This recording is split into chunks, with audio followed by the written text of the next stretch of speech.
आत्मीय भाइयों, सादर प्रणाम।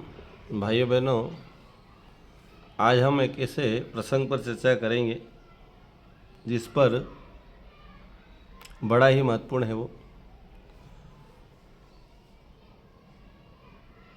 हम ये कैसे पता लगाएं कि भगवान की कृपा हम पर है।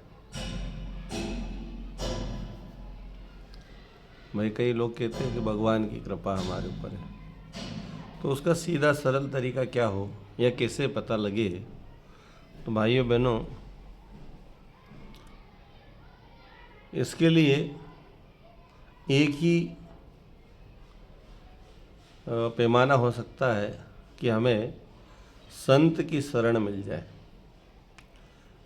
संतों का संग मिल जाए, संतों का सानिध्य मिल जाए, संतों का सत्संग मिल जाए, संत वचन मिल जाए, संत कृपा मिल जाए, सद्गुरु कृपा मिल जाए, तो समझना कि हमारे ऊपर भगवान की कृपा है। भगवान की कृपा इतनी आसान भी नहीं है, पर बड़ी सौभाग्य से हमारे भाग्य जब उदय होते तब मिलती है। एक संत महात्मा रास्ते से जा रहे थे। रास्ते में एक लकड़ी मिली, लकड़ी पड़ी थी आड़ी। तो लकड़ी ने संत से कहा कि महात्मन, आप हमें उठा लीजिए और अपने साथ ले चलिए। संत ने कहा, भाई पीछे एक किसान आ रहा, वो ले जाएगा, मैं क्या करूँगा लकड़ी का। लकड़ी का ये जवाब बड़ा प्यारा था और महत्वपूर्ण भी था। उस लकड़ी ने कहा, महात्मन, यदि किसान ले जाएगा तो वो क्या करेगा? किसान ले जाके पटक देगा, किसान अपने घर में पटकेगा, किसान की जो पत्नी है वो ले जाकर चूल्हे में डाल देगी, आग में मेरे को जला देगी। जलने के बाद राख बनेगी, राख से वो अपने घर के बर्तन मस लेगी, साफ कर लेगी, मेरे को मिलेगा क्या? संत ने पूछा कि ये बता कि यदि मैं ले जाऊंगा तो तेरे को क्या मिलेगा? उस लकड़ी का बहुत प्यारा जवाब था भाइयों बहनों, बड़ा ही महत्वपूर्ण जवाब था, उसको हम समझें।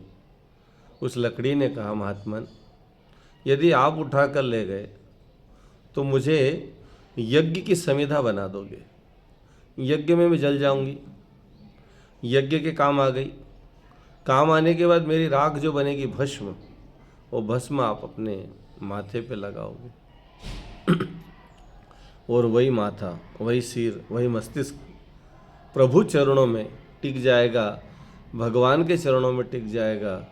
तो आपके साथ साथ मेरा भी अंश भगवान के चरणों में नतमस्तक हो जाएगा, भगवान की कृपा पालेगा, भगवान के चरणों का जो स्पर्श पालेगा। तो उस लकड़ी का जो जवाब था बड़ा प्यारा था। भाइयों बहनों, इसी प्रकार यदि हम संत की शरण, सत्संग की शरण, संतों की संगत, संतों का आश्रय, महात्माओं का आश्रय पा लें तो निश्चित मान लीजिए कि हमारा जीवन भी उसी लकड़ी की भांति यज्ञ की समिधा बन सकती है, अच्छे काम में आ सकता है। यज्ञ माने परमार्थ कार्य, देव कार्य, सदकार्य में हम आ सकते हैं।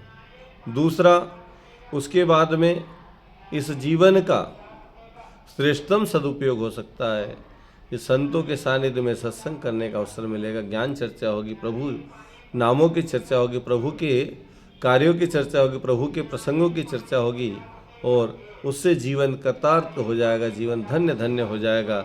भाइयों बहनों, ऐसा सौभाग्य भगवान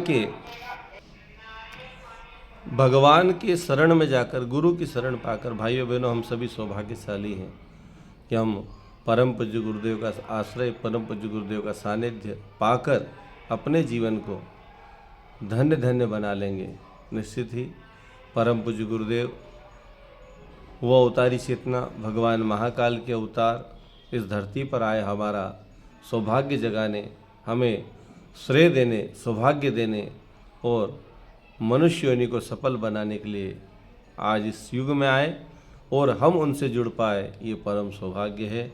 यदि हम गुरु से जुड़ गए, गुरुदेव के कार्यों से जुड़ गए, मिशन से जुड़ गए, मिशन के कार्यों को करने लग गए, तो हमारा भी जीवन परमार्थ पर चल पड़ेगा और परमार्थ पर चला हुआ जीवन भगवान के श्री चरणों में पहुंच जाएगा और हमारा इस मानव जीवन में, मानव तन में, मानव देह में आना निश्चित ही